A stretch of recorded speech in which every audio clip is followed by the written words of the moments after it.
আহ সুপ্রিয় শিক্ষার্থী বন্ধুরা, তোমরা নিশ্চয়ই ভালো আছো। তোমাদেরকে শুভেচ্ছা জ্ঞাপন করছি মামুন সিজ ইংলিশ কেয়ারের পক্ষ থেকে। বরাবরের মতো সাথে আছি তোমাদের সকলের পরিচিত এবং প্রিয় মুখ মামুন স্যার। আজকে কথা বলবো ফিউচার পারফেক্ট টেন্সের অ্যাক্টিভ এবং প্যাসিভ টার্ম নিয়ে।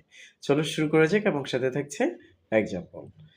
অ্যাক্টিভ স্ট্রাকচারটি হচ্ছে ফিউচার পারফেক্ট টেন্সের subject plus shall have plus will have plus ভার্বের past participle plus object. I repeat, subject plus shall have অথবা উইল হ্যাভ প্লাস ভার্বের পাস্ট পার্টিসিপল প্লাস অবজেক্ট।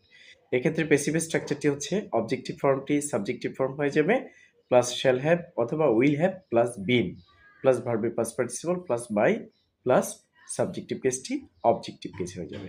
চলো একটি উদাহরণ দেওয়া যাক। উদাহরণটি হচ্ছে যেমন I shall have played football. Active স্ট্রাকচারে এই বাক্যটি হচ্ছে I shall have played football.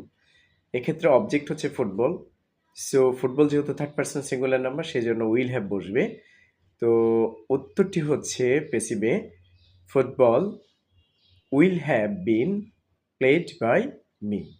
আবার রিপিট করছি, ফুটবল হচ্ছে অবজেক্ট, এটি সাবজেক্ট হয়ে যাবে। থার্ড পার্সন সিঙ্গুলার বিদায়, সেক্ষেত্রে উইল হ্যাভ বসবে।